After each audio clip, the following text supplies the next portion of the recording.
New Thinking Aloud is presented by the California Institute for Human Science, Mind, Body, Spirit University, a leader in fully accredited in-person and online U.S. college degree programs in the topics we cover here. Visit their website at cihs.edu.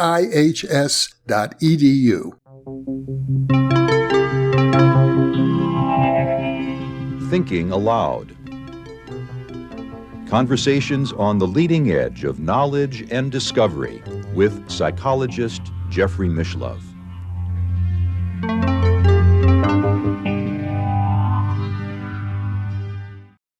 Hello and welcome. I'm Jeffrey Mishlove. Today we'll be exploring spirit mediumship and remote viewing, and I'm delighted to have here with me in my little studio in Albuquerque one of the world's premier teachers of remote viewing, Lori Williams, who has been a guest many times on New Thinking Aloud before, but never about the topic of mediumship.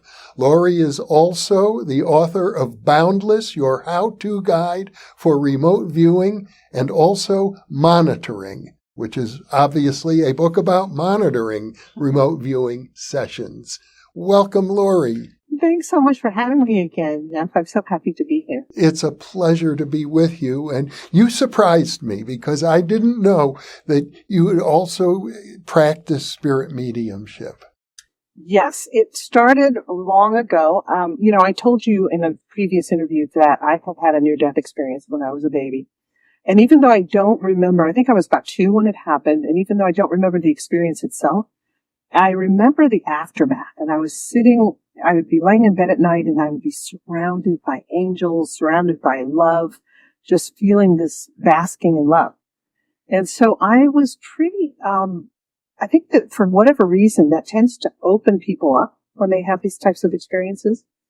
So my earliest experience with mediumship was when I was a little kid and I would see spirits around and things, and I didn't know what those things were. And I thought everybody saw what I was seeing. And then when I was around 12, my girlfriends and I decided we would start experimenting with mediumship. But they would always pick me to be the medium. And so we would have these seances, all a bunch of 12-year-old girls. And one night we were at a friend's house. Her name was Robin. And we were in Robin's living room. And I was laying on the floor and all the girls were in a circle around me. And I really fell into a deep trance. At the time I didn't know even the word for that. But I was really in a meditative state and I felt very cocooned in love.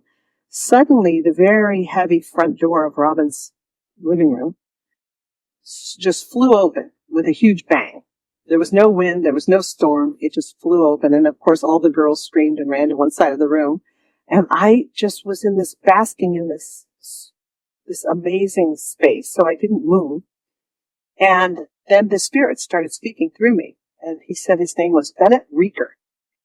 And Bennett followed me around for several years after that. He would manifest, he would move things around, he would bang things would kind of fly around the room or whatever. And I would go spend the night at a friend's house and he would follow me there and knock on the walls and make all kinds of commotion. And at one point I told my mom about it and she was like, "Oh, Lori, you're just so fruity." She would always call me fruity. So my bedroom was above the garage. And so I was 2 stories, looking down on the driveway. And I heard someone whistling. So I looked down on the driveway and I see this swirl of leaves, and this whistling sound was coming from the swirl of leaves. And when I told my mom, she didn't believe me. I came home one day and she was completely freaked out. She said, "I saw the swirl of leaves and I heard the whistling. What have you brought into this house?" And she was very upset with me. And then also I got to where, I wasn't allowed to spend the night with anyone. Their parents didn't want me over there. And no one would come spend the night at my house anymore. And I was a very social butterfly. So I kind of decided that wasn't a good thing. So I really pushed it aside. And whenever spirits would show up, I was like, nope, closed for business. As I got older, then certain things would happen that I couldn't avoid. And I had gotten married very young. I married when I was 18, right after my birthday. And I married a young guy who was a few years older than I was. he eventually developed schizophrenia, sadly. And we had a daughter together. We divorced. And when my daughter was 18, and we hadn't seen him for many, many, many years. We hadn't heard from him. I think he had become homeless and was, living under a bridge or something. He committed suicide when my daughter was 18. 5 years later, I had a dream about him, and I thought how unusual that I would dream about him. I hadn't thought of him in a while. And in the dream, he appeared, and he was trying to come into the room and was being very sweet. I touched him, and I thought, oh, he's solid. I took his hand, and I thought, oh, how unusual, he's solid. So the next night, I dreamt again that he came up and handed me letters of apology. He said, these are for you and for your daughter, our daughter, and they were letters of apology. The third night, I dreamt that he appeared to me in a hallway, and he was just resplendent. He looked glowing and beautiful. And I said, okay, wait a minute. 3 dreams in a row. Are you good? Are you evil? Are you here to help? Are you here to harm? What's the story? And he says, no, I will never. And then I woke up. So I'm thinking, wow, how strange. I had 3 dreams in a row. So a couple nights later, I'm laying in bed. Our bedroom had a big skylight right over the bed, and it was a full moon, and the room was just full of moonlight. And I'm laying awake, and it's like 3 a.m, and I was thinking about my nephew that had just gotten out of boot camp. And I thought, oh my gosh, I never could have gone into the military. I would have never made it through boot camp. And right then, I felt a touch on my arm, and I thought it was my husband who was sleeping in bed with me. And I look over, he's pretty far. He's way far away across, and there is a disembodied arm glowing in the moonlight, and the fingertips were here and the elbow was here, and it was only from the fingertips to the elbow was the only part of the arm I could see. And it was going down my arm, and I could feel it and I could see it. And I'm thinking, I'm not dreaming this. I'm awake, and this is really happening. And when it got to the end of my hand, it just disappeared. And it sounds really spooky, but it was actually very comforting. There was a really loving, comforting feeling that accompanied it, like, I'll always be there to help you. So I didn't want to think I had dreamt this. I got up, and I stayed up until it was time to go to work. I got to my office, the phone was ringing, and it was an old friend of mine who had known my first husband, and they had been boyhood friends together. He said, you're not going to believe this, but Dick appeared to me last night and told me he's been trying to get in touch with you all week, that he's been trying to get hold of you all week and trying to communicate to you. And he just wants you to know how sorry he is that he left you and your daughter, and how he just wanted you to know that he doesn't want to interfere in your life. He's really happy to see how well you're doing, but that suicide is definitely not the answer. That he said he was in a dark place for a long time, but now he's getting the help that he needs, and he's still having to learn all the lessons that he avoided by committing suicide. So I was really flabbergasted by that, because I thought, wow, I had those dreams. He really was trying to get a hold of me all week. And that to me was really powerful, because a lot of times people talk about how, suicides, go to hell or whatever. I was like, obviously that's not true. He didn't go to hell. So then I still, though, was pretty not interested in having any kind of mediumship ability. I had a dear friend that I had, he was a recruiter for a big trucking company, and I was resettling refugees. He was in Springfield, Missouri. I was in Amarillo, Texas, and we had to talk to each other every day on the phone. And he was British. And I loved his BBC voice. In fact, he was the only man that Jim told me he ever felt a little jealous of, because every time I talked to him on the phone, my knees would go weak. He had a great voice, and we became really dear friends. To this day, we've still never met in person, but we became really good friends because we worked together to get jobs for refugees. And he had been a part of MI5, which is the British equivalent of the CIA. And a dear friend of his best friend, was in a group that this team went out on reconnaissance or something. It turned out there was a double agent among them, a mole or whatever you want to call him, and he had set up an ambush, and everyone was killed except for this guy and the bad guy. And the family of his best friend blamed him and said, it's your fault. You should have known. You were the head of the company. You should have known that there was a mole. And he felt ridden with guilt and with bitterness and resentment. And he really just really, he said, I just wish my father was here. I've never gotten over this. I'm still very tortured by it. And my father, he said, I grew up on the edge of England and Wales, and my dad was the deacon of the oldest still functioning church in the world. I mean, this church has been a church since the 1100s. And he said, and my dad passed away 7 years ago. And I just wish he was here because I just need him right now. I just need to talk to him. I need an anchor. I need some spiritual help. So that night I was laying in bed and I just said to the bedroom, I just said, how come you're not helping your son? You know, why haven't you shown up to help your son?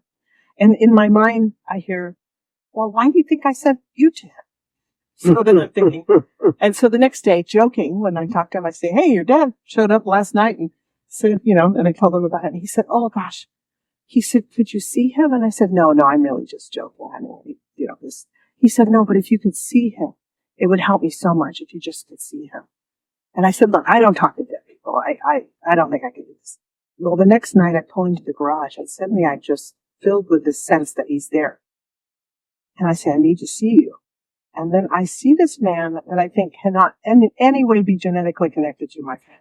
My friend was 6'4", had curly salt and pepper hair, tall and skinny. And this man was probably about 5'7", had really straight hair that was balding on top and it had a bad comb over, huge earlobes and a giant nose. And just didn't look anything like my friend. And I'm thinking, okay, I'm making all this up. So the next day I'm on the phone with him again and I say, well, okay, I might have seen you yet. Please describe him to me. And as I tell him the description, he starts crying. He says, yeah, that's my dad. And then I realized the man I saw in the garage really was his father.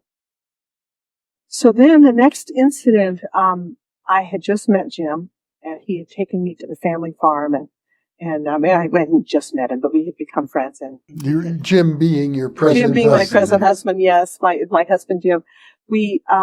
So he had taken me to the family farm for a visit and for some R&R. Things had been really stressful and he just wanted me to relax. And so I had gotten up in the middle of the night to use the restroom.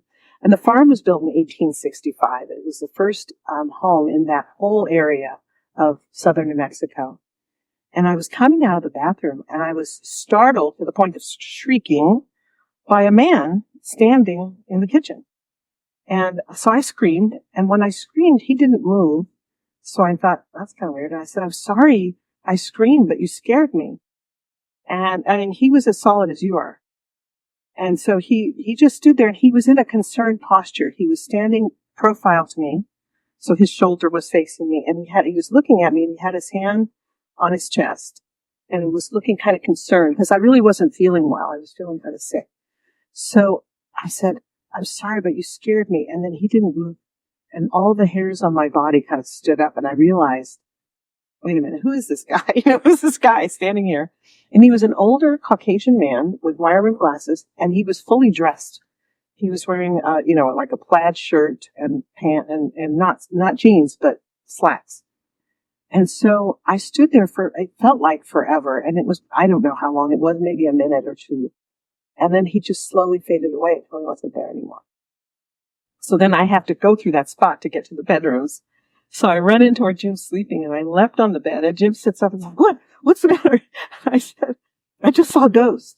And he said, really? He said, was it an Indian? Because his mother had always told him that there was an Indian that haunted the farm. I said, no. And he said, well, what did he look like? Excuse me. And I said, he kind of looked like you a little bit. He was Caucasian. He had wire-rimmed glasses. I described what he was wearing. And so we stayed up talking all night. We were so excited about this. And so the next day he says, hey, how about if we get out Grandma's Ouija board? And I said, Grandma's Ouija? How old is this Ouija board? And he pulls out this really old Ouija board. And of course, I have come from missionary, from being a missionary. And we're fundamentalist Christians. We're fundamentalist Christians, and Ouija boards, were anathema. And so I said, well, okay, wait. If we're going to use a Ouija board, we have to pray. So we have to pray for protection. So I start saying this prayer, and all of a sudden I open my eyes and I said, this is almost like saying, Lord, I'm about to fornicate, but please don't let me get a venereal disease, because it's like, we're going to do the Ouija board. Well, what came out of our little time with the Ouija board this man said his name was Hezekiah Hatch. I'm thinking, what a name, Hezekiah Hatch. He says his name was Hezekiah Hatch, and that he was driving between Texas and New Mexico between 1924 and 1925. He would drive back and forth. And that on one of these trips, and there used to be a 2-lane road that went right in front of the farm door. That road no longer exists. Now there's a big major highway further out. It's like Highway 55 or whatever it is with big 18-wheelers on it. But back in the day, there was just this little windy 2-lane road, and there were many accidents on that road. And he said that there had been an accident, and 2 children that were traveling with him that were not his children were killed in this accident. And he was unharmed. So that the guilt from this would bring him back. So after we're done, I'm saying, Jim, I think that I made that all up. I must have a great imagination. And he said, I think we should check it out. So we go on the internet and we look it up, and up comes a photograph of the man that I'd seen in the kitchen. And that was definitely him. And he was an ancestor, he was somehow related to Senator Orrin Hatch. Mm. And it said that he was a Mormon and that he was originally from Utah, but that he'd been commissioned by the Mormons to evangelize Texas and New Mexico between 1924 and 1925. So I was like, okay, well, that was an interesting little piece of evidential mediumship there. Yeah. And so the thing that finally really did it for me, there were 2 incidents that finally convinced me that so it turned out that he is somehow an ancestor of Senator Orrin, mm-hmm. and that he was evangelizing Texas and New Mexico between 24 and 25. It did not mention an accident of any kind, but I thought just the fact that it said that he was traveling between Texas and New Mexico between 1924 and 25, and that's what had been. So after that, we decided not to use Ouija boards anymore, and we realized too that it was kind of a slow way to get information. All of this is long before you began your remote viewing. No. I got into remote viewing in 1996. Okay. And then I met my current husband, Jim, in 2001. Okay. So this was probably 2001 or 2002 that all this happened. Oh, okay. The other experiences were beforehand. The one with the guy at the trucking company, no, I was a remote viewer during that as well. Okay. And so my husband, Jim, has a Reiki. He's a Reiki master in addition to being a retired forensic scientist, which is, I think, an interesting combination, Reiki master and a forensic scientist. But and so during this time, he had a Reiki group that would meet every Monday, and he gave me a Reiki class, and I thought Reiki was really interesting. So one night we had a guy who called us, and he said, I heard about you guys, and I've been having some strange things happen in my life, and I heard that you guys would be good to come and work on me because I want to know what it feels like to have energy work done. So he comes to visit us, and he's this rather small man, not very tall, and dark-skinned, and he came in and he explained that he's Navajo. And so he starts talking to us, and as we're sitting around the table and he's telling us his story, I smelled whiskey, but I knew it wasn't coming from him. It was coming off of his left shoulder. And so I'm thinking, okay, well, just ignore that. Ignore that. It doesn't have anything to do with what we're doing right now. Don't say anything, Lori. So then I'm talking with him, and he's explaining that his wife had just had a baby that lived 8 days and then passed over. And that when the baby passed over, he was suddenly went over with the baby, and almost like he accompanied the baby to the other side. Now, this guy even though he was Navajo, he was a real down-to-earth guy. He owned a transmission company. He repaired transmissions and was not into anything woo-woo. And yet suddenly he had this really transformative experience with his baby, with the baby died. And after that, people started having spontaneous healings whenever he was around. If he touched them, things like that, people were having these healings. So he said, he went to a friend of ours and said, I want to be on the receiving end of a healing. And she said, and he said, but I went to this one woman and she just sucked energy from me, and I don't think it worked. And she said, well, if you want to really be on the receiving end, go to Lori and Jim. So that's why he had made the appointment with them. So now he's laying on the table and we're working on him. And all of a sudden I hear this voice in my head, this internal voice saying, ask him about Stanley. And I think, I am not going to ask him about Stanley. That's not what we're doing here.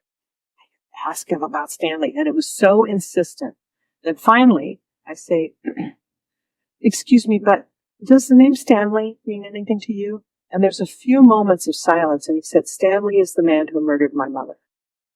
And I think, oh my gosh. And then he tells me that in 1996, this man Stanley, who, Stanley's mother had a vendetta against this man's mother and convinced her son, who had alcoholism problems and drug problems, to lie in wait on the reservation and wait for the mother to come home. And it was a rainy night. Mom pulls in with stepdad. In the house are some sisters and some other people. And this guy kills 6 people. And I later went on Google and looked it up, and sure enough, it made nationwide news. It was a massacre on an Indian reservation. And so Stanley was there and really wanted to ask forgiveness to this guy. And it went on for 5 hours. We had this long, from the time the guy arrived till he left, it was a 5-hour time period. And then he tried to pay us. He started pulling $100 bills out of his wallet. We both went, no, you're not supposed to pay us, because we felt like what happened that night was so sacred. This man needed forgiveness and had shown up, and there were tears and all kinds of things. And the smell of whiskey and there was the odors were there, and the information came through very strongly. So fast forward another year or two, this man, our friend, whose name was Mark, his name is Mark, he has now learned Reiki, and he's participating in our Reiki group. And in comes this large black man, just gorgeous black man. He's like 6'4". He walks in, and just his smile lights up the room. And he said, I just came in for some Reiki. So he lays down on the table, and as soon as I touched him, I was just overcome with sadness. And I said, oh my goodness, you lost your mother at a very young age. He says, yes, I was young when my mom died. I said, you were like in your 20s? He said, yes. And I said, she's here and she wants to talk to you. So I start telling him all these things, and all he's responding with is yes, yes, yes. He's not telling me any information. He's just saying yes. And I said, and your dad, you lost your dad when you were even younger. He said, yes. And I said, but you were so angry. And then I went into this whole thing, and I'm describing both of them. I could see them in my mind's eye, and he was saying yes, yes. So it was really evident after a couple of hours that, both of his parents came through with tons of information that there's no way I could know. So that night when we got home, I just couldn't go to bed, and I was pacing in the bathroom. And Jim had long gone to bed, and I was just thinking, okay, what happened tonight? What was that? How did this happen? And finally, at like 3 a.m, I went in the bedroom, and Jim goes, are you going to stop fighting this thing? You're the only one who's having trouble believing what's going on here. So a couple nights later, Jim was out somewhere, and I was home alone at night.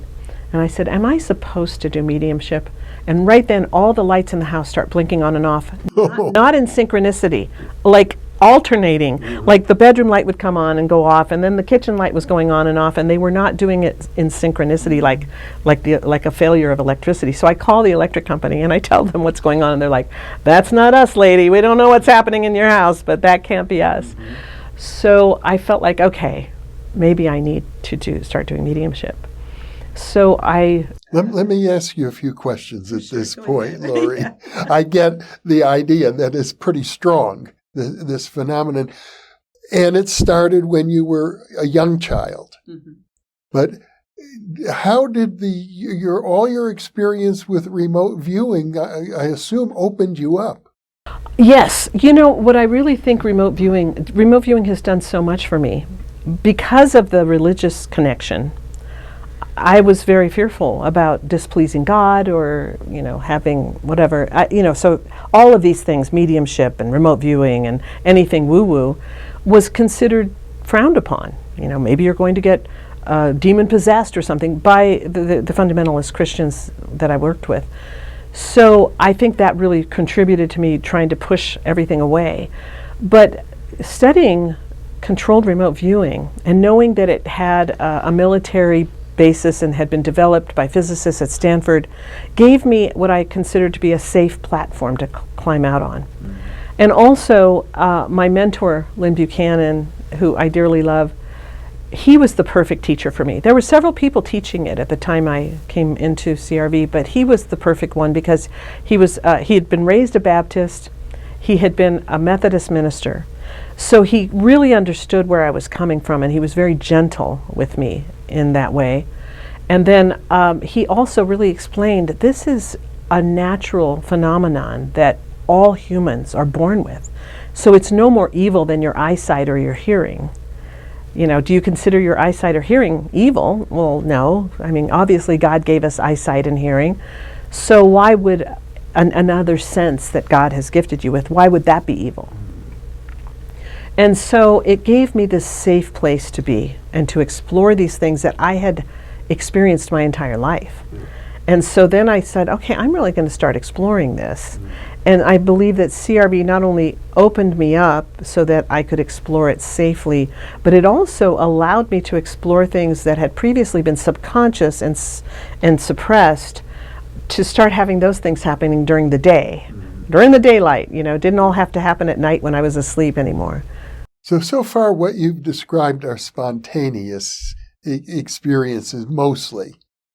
Yes. But I guess as you evolved, the practice of mediumship is something one does deliberately, like remote viewing. Exactly, yes. So what started my deliberate mediumship was Jim got a phone call one day from a lady who was a friend of his who owned kind of a spiritual bookstore.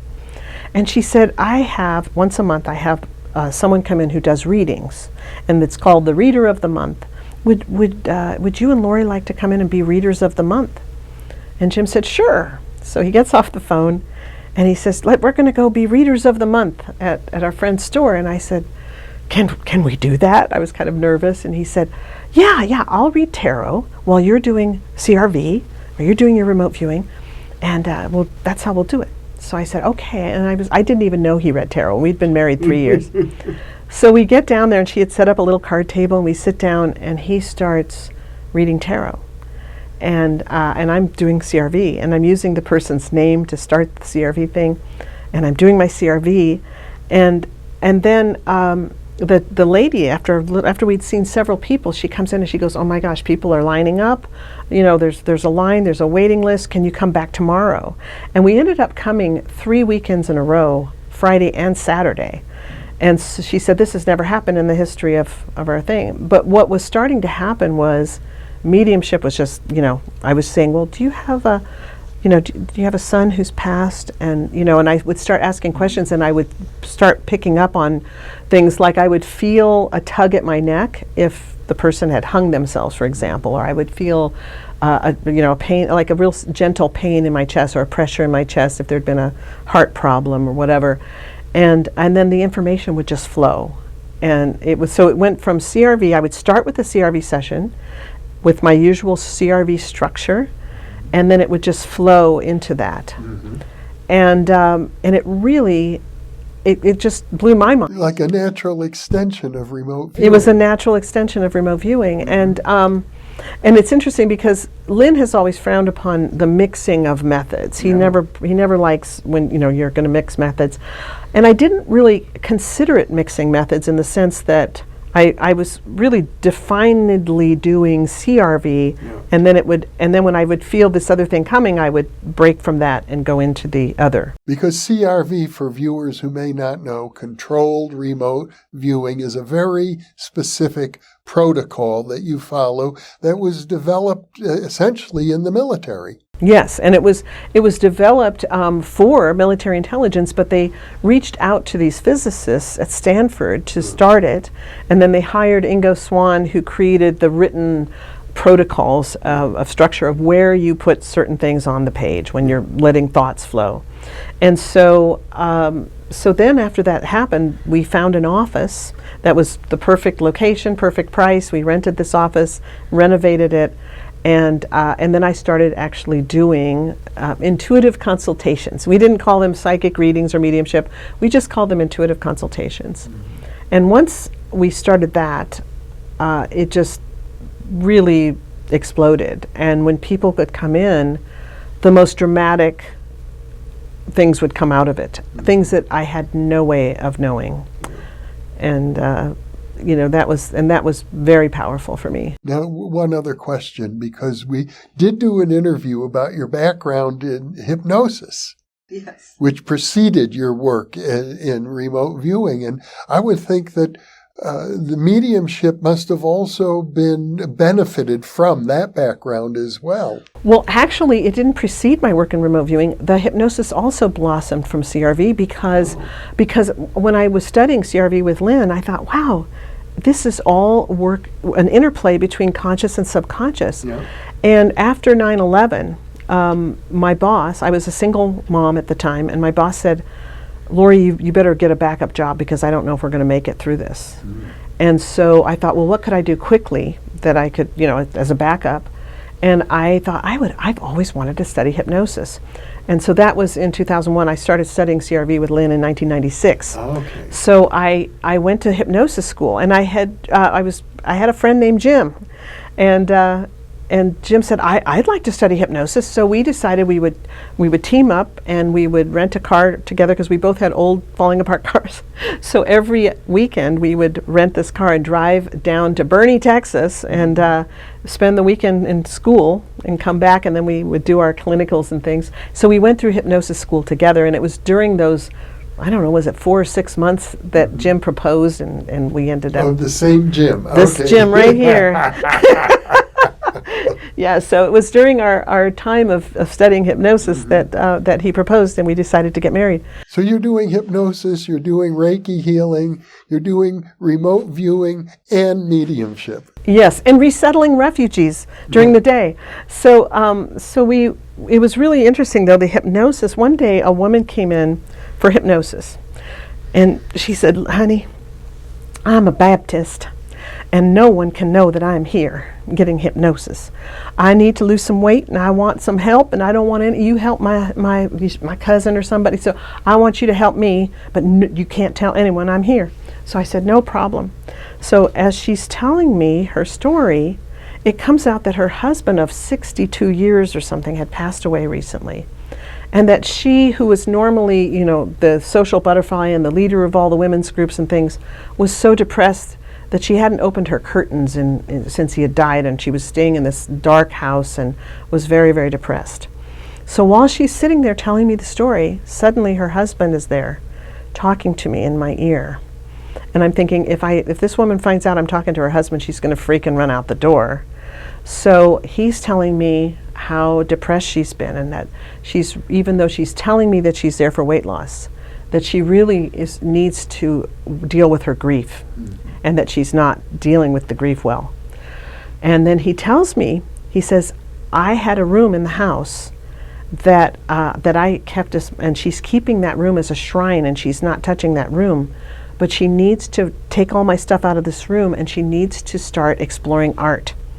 And I saw the room transforming, and the walls turned yellow, and she had easels and things, and she was painting in this room. So I was like, how can I communicate this to her without upsetting her and telling her that her husband's giving me information? So I said, sometimes when someone we love dies, sometimes we have like a special area that reminds us of them that we just don't touch. And she said, yes, I have that. He loved trains, and he had all these train sets. And so he had his own room where he has all the trains set up, and I've been offered thousands and thousands of dollars to sell his train sets to his friends that also that are collectors. But I won't sell them. I'm keeping that room. That's his room, and I'm not touching it.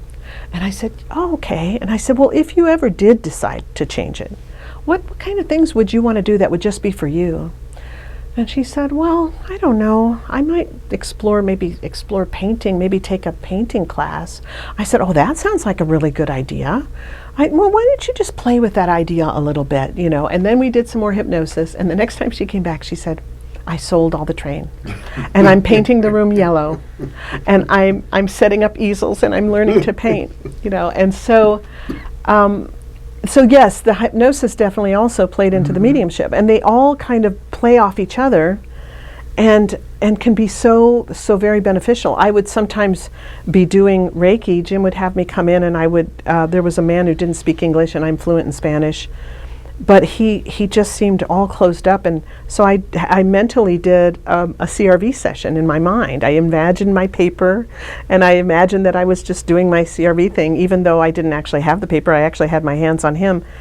And the paper started populating with words, and then suddenly I hear a woman's voice, and the words start blossoming into sentences, and I hear this gentle woman's voice saying, the way you see him, she's speaking Spanish, and she says, the way you see him is not what he's really like. He's usually really happy and really carefree. And so she's talking to me so steadily that I slowly moved up to where he was, to the top of his head, and I bent over and I whispered very quietly in his ear so no one else could hear me, and told him what I said. I'm hearing a woman's voice, and she's saying, and then I told him what she was saying, and he started crying, and he said, that's my mother, and she just passed away, and I just can't get over it. I'm just brokenhearted.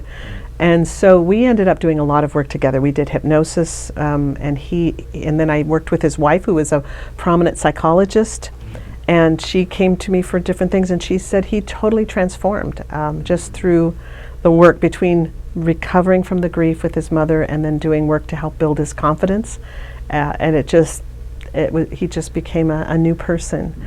So all of these things, yes, they definitely can work together. It's like having a toolbox of really handy tools. What a beautiful story. Let me go back now to the incident with the man who you heard the voice say, ask him about Stanley, the Navajo Indian. Who do you think was speaking? Was that Stanley? Yes, it was Stanley. It was definitely Stanley. So Stanley had died in prison, mm-hmm. and then was there, and just was taking advantage of kind of like in the movie Ghost, with Demi Moore, when Whoopi Goldberg, suddenly all the spirits start speaking through Whoopi Goldberg because they're like, oh, now here's somebody who can hear us. Yeah. That's kind of how it's been for me my whole life, is suddenly, oh yes, here's somebody who can hear. So the primary modality might be clairaudience. It is clairaudience, and I definitely have a very strong clairaudience. I also experience clairsentience and claircognizance and clairvoyance, and they've all, played a very strong role in my life in various times. Many times saving my life, especially the clairvoyance and the clairaudience. Where I'll have a voice that'll warn me of something, for example, and say, "Oh, watch out! This and this and this is going to happen." And then I always act on those things because they've never failed me. So, very strong. And at the same time, when you teach remote viewing, I presume, knowing Lynn Buchanan and how he authorized you to train people in remote viewing, you're pretty strict about following the CRV protocol. Yes, in fact, one of my students told me I'm the structure Nazi. I'm not sure I like that title much, but yes, Lynn, a lot of people had begged Lynn to allow them to teach, and I was the first person he finally said yes to. Mm-hmm. And he said, the reason I'm saying yes to you is because I know you will follow it exactly. And so that's always been something I've carried with me, is to follow it exactly the way I was taught. And yet at the same time, in your own work, you, out of necessity, really, the needs of your clients come first. And if you're getting information from other sources than CRV, you go with it. Yes, because I consider that CRV is a tool in my toolbox. It's not the only tool. Yeah. It's, there's many tools. And I believe they're like spokes of a wheel, all connected to the same hub, and that hub is consciousness. Mm-hmm. And so, I definitely am a big believer in using the right tool for the job. If you need a hammer, you don't grab a Phillips head screwdriver. But when you need a Phillips head screwdriver, you don't grab the hammer, right? So I always tell my students that as well. I have many students who are very interested in mediumship. And I've found that there are exercises you can do to enhance all of these abilities that I actually learned attending a mediumship workshop. Because once I finally listened to Jim and decided to open myself up to actually helping people with mediumship. I attended a few mediumship workshops with really experienced mediums who had tons of training, and they have some really great exercises they can do that I found are not only helpful with mediumship, but also really helpful to help people get over their fear of being wrong. Because the fear of being wrong inhibits us in life. You know, all of us have a fear of failure, and how many times have we not done something out of fear? And in your early experiences, your first thought was, I must be making this up. Exactly, yes.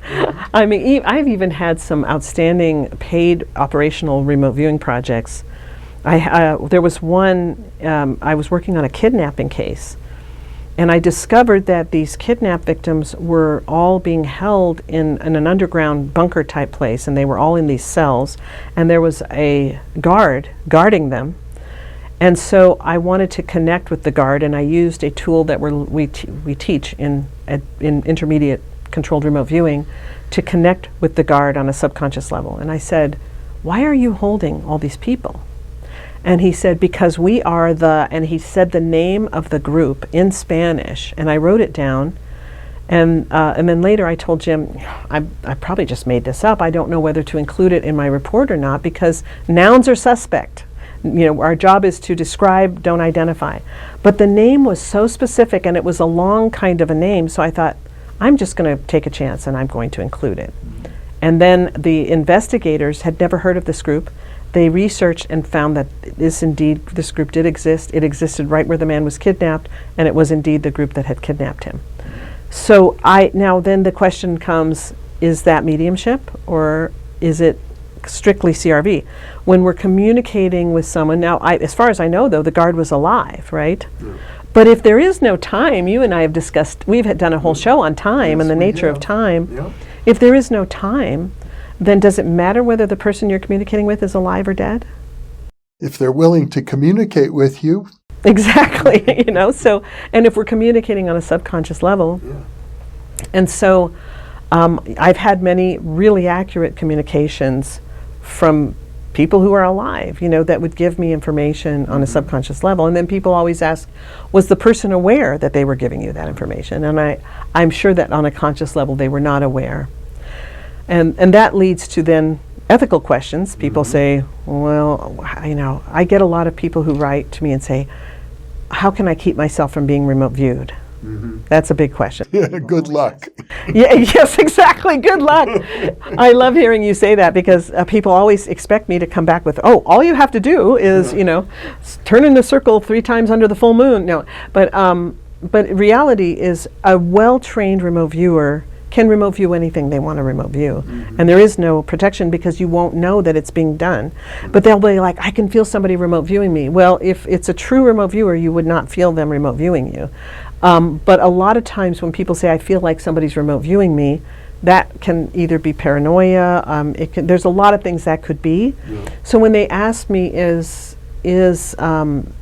people remote viewing me? My first question is, well, is there a reason that someone would want to remote view you? Like, are you a really important dignitary who has state secrets that they're trying to get?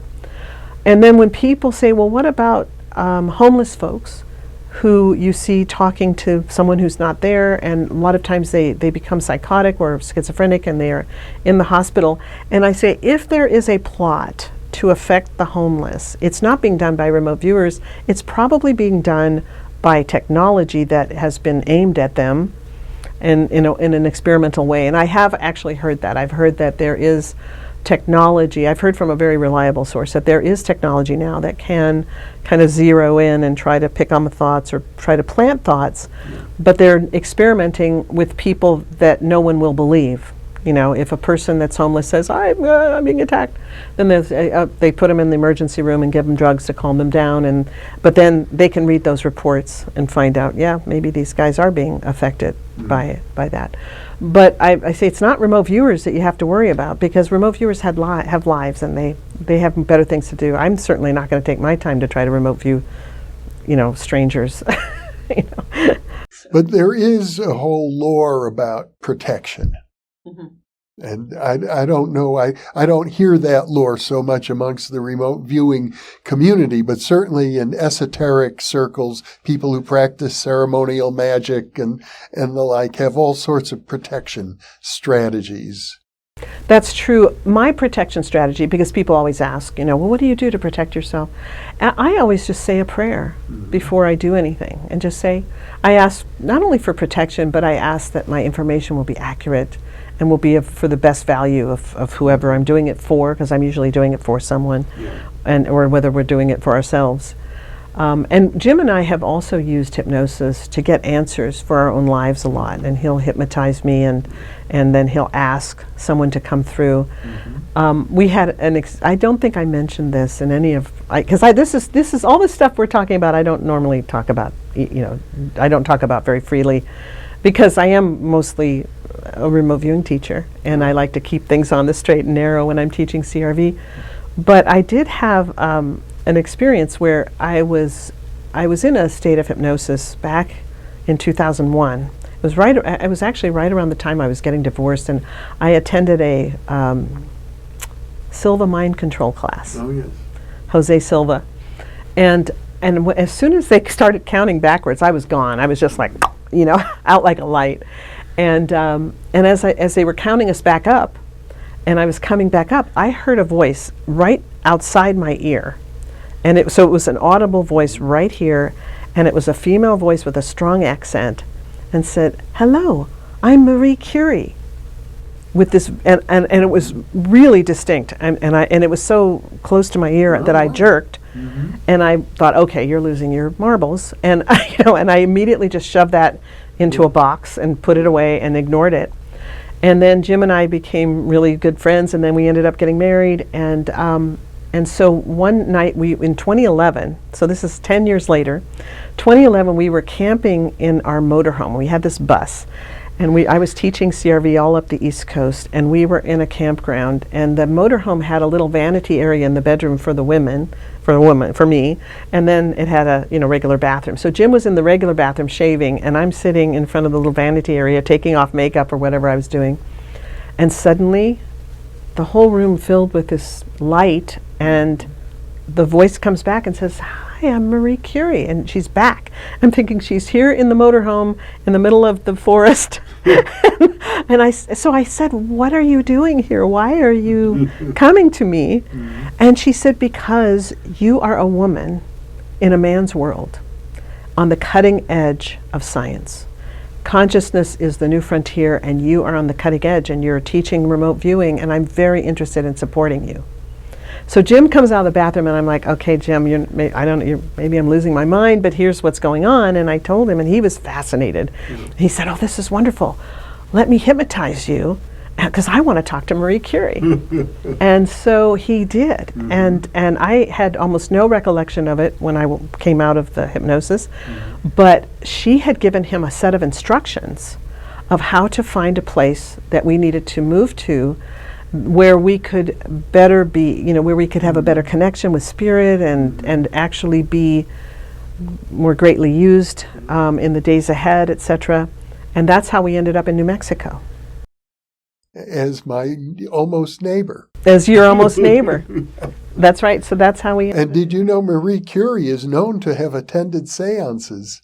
I didn't even know. Oh, yes. Her husband, Pierre, and she attended seances with the very famous medium Eusapia Palladino. Wow, that is wonderful. I've got to look that. But during her lifetime, she was rather skeptical. She was a hard-nosed scientist and said, if we can't replicate it in the laboratory, it's not real. But her husband, Pierre, said, "Well, I observed these tables levitating. I don't think I can explain that." He was very much into it.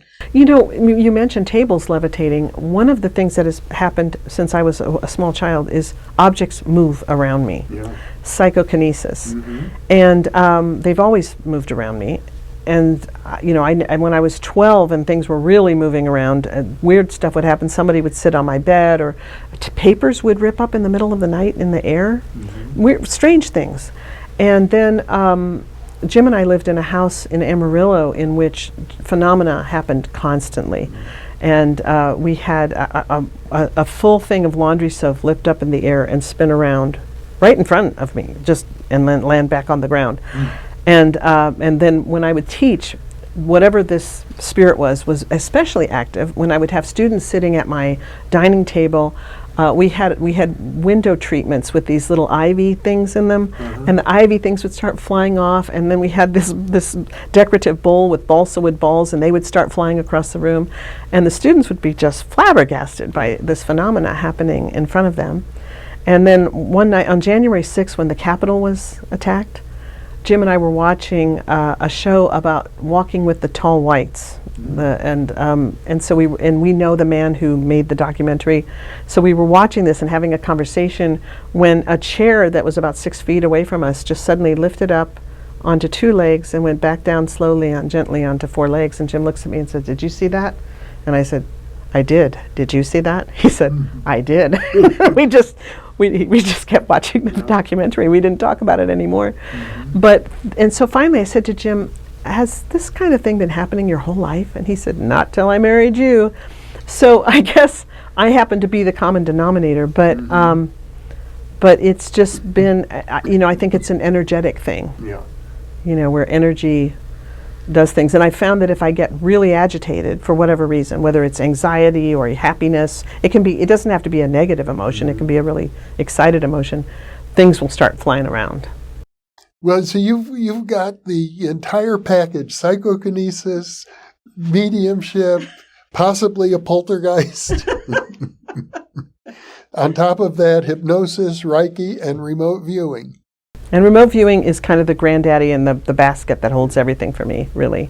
Because like I said, it was the thing that gave me the courage and the strong foundation to be able to explore all these other things without feeling that I was going to go to hell or displease God or anything. You had to overcome a fundamentalist Christian background. I did.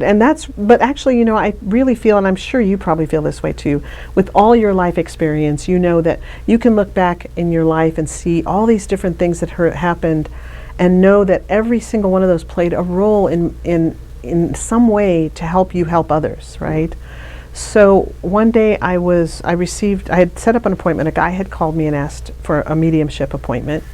And then about 15 minutes before the appointment, I got a phone call, and it just left a message saying, "I can't come to the appointment, and I have to cancel." So I tried to call him right back because I just missed the phone call like a minute ago, and he didn't pick up when I called back. So I left a message, and I said, "I think the reason that you're canceling your appointment is that you're afraid of displeasing God. And I want you to know that I was a missionary for 20 years, and if you told me I'd be doing this someday, I would have said you were nuts. But now I do it because it helps people and it gives them closure." And I said, "It's totally fine if you want to cancel your appointment. I'm fine with that. I just wanted you to know that." And he calls right back and says, "Okay, I want to keep my appointment." Mm-hmm. So he comes and he brings this painting of this man, shows me the painting. And I said, "Is this your father?" And he said, "Yes." And I said, "And are you feeling very angry at him?" And he said, "Yes." And I said, "Because he died too soon?" And he said, "Yes." And so we sat down, and then it was like I watched a movie, Jeffrey. It was like seeing a movie. I saw exactly what happened. I saw where his father was speaking to a woman I said, "He's speaking to a woman who is not your mother. And she's short," and I described her really thoroughly. And he said, "Yeah, that's the woman he married 4 months ago." And I said, "They're having an argument. And she's telling him she only married him because she thought he had money. And that she actually has a boyfriend. And he's so hurt and so devastated, and he was so lonely for so long, which is what caused him to marry her in the first place. And now they're in the kitchen, and he's going out a side door in the kitchen, and he's running to the backyard, and there's a shed in the backyard, and he's making a noose. And the guy goes, "How are you knowing this? They do have a kitchen with a door like that." And he did die in the shed. He hung himself in the shed. And I said, "It's just like a movie. I feel like I'm just watching this movie and telling you what's happening." And he said, "Well, why? How could he do that? How could he kill himself when I'm his son and I need him?" And I said, he was so beside himself, being so upset in this argument, that it was almost like, I'm going to show her, and that was kind of he wanted to kind of get back at her by doing this. You know, that probably didn't work, but, and then we went on to talk about his education and what he was going to be, you know, going forward. And it ended up being this really wonderful encounter that really, really helped him. But it all started, it had to start with the mediumship. But I do want to address one thing, because I have always wondered what mediumship really is. Because of my understanding of consciousness and how the conscious mind and subconscious work. And I do believe that we are all leaves on the trees of the forest of consciousness. So we're all connected. So it makes me wonder, are we really talking to dead people? Or is this just, I mean, is it just that we're so connected that these messages and this knowledge is just out there and you tap into it? I'm not 100% convinced that these are actual. Could be both. Or it could be both. Yeah. Exactly. Yes. Yeah. You know, so, and the most wonderful thing for me personally was when my dad visited me and told me that everything that had happened was just the way it was supposed to happen. And that it was all perfect. Mm. That was the greatest gift for me, you know, was my dad. And my dad visited quite a few times and did a number of manifestations that were really evident to both Jim and myself. Jim has been a witness to many things, so that I can't think that it's just me and I'm going crazy or anything, because he has seen and heard and witnessed a lot of things too. Well, Lori Williams, what a pleasure to share these stories. It gives me such a deeper appreciation for you, well, and your soul and the soul work that you do. Thank you so much, Jeffrey. Thanks for having me back. You are welcome back anytime and as often as you like. We will, I'm sure, never run out of things to talk about. Thanks so much. Thank you for being with me.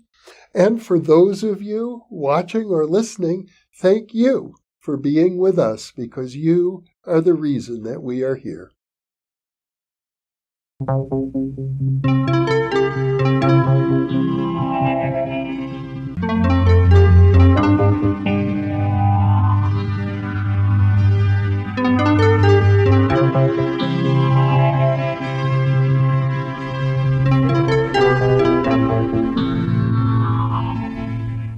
Three in the new Thinking Aloud dialogue series is UFOs and UAP, Are We Really Alone?